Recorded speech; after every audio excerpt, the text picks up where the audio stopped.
Hello বন্ধুরা, তোমরা সবাই কেমন আছো? আশা করি ভালো আছো। আমিও ভালো আছি। আজ আমি তোমাদের সামনে নিয়ে এসেছি আন্ধ্রার একটা স্পেশাল চাটনি নিয়ে। এই চাটনিটা হলো স্পাইসি জিঞ্জার চাটনি। এটাকে ওরা আলম চাটনিও বলে। এটা ইডলি, ধোসা, সাম্বারের সাথে ভীষণ ভালো লাগে।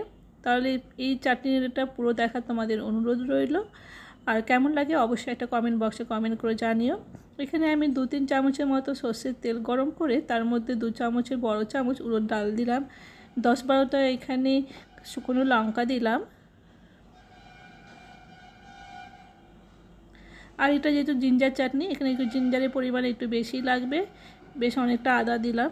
এবার আদা দেওয়ার পর ভালোভাবে এটাকে নাড়াচাড়া করে ফ্রাই করে নেব।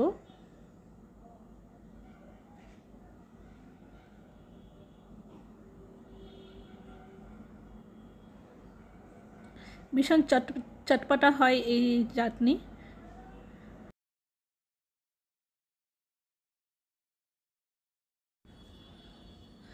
চাটনিটা যখন ভাজা হয়ে যাবে ওটাকে ঠান্ডা করে নেব।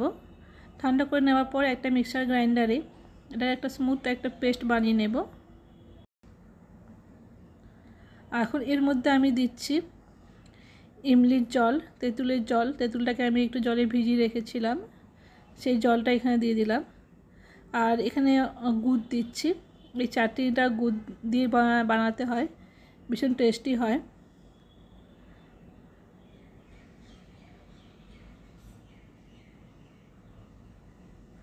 এখানে অল্প লবণ দিলাম। লবণ দিয়ে মিক্সার গ্রাইন্ডারে আমি এটাকে পেস্ট বানিয়ে নিচ্ছি।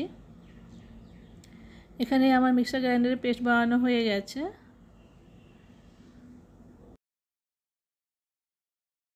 এবার আমি অন্যদিকে একটা পাত্র চাপিয়ে নিয়েছি, তার মধ্যে 2 চামচের মতন সর্ষের তেল দিলাম।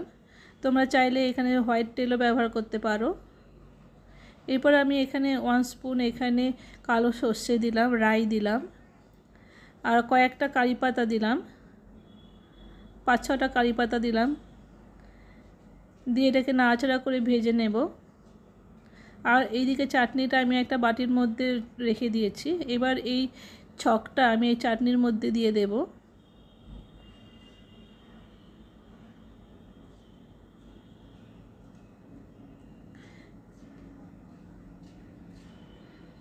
এরকম হবে আমার এই চাটনিটা দেখতে।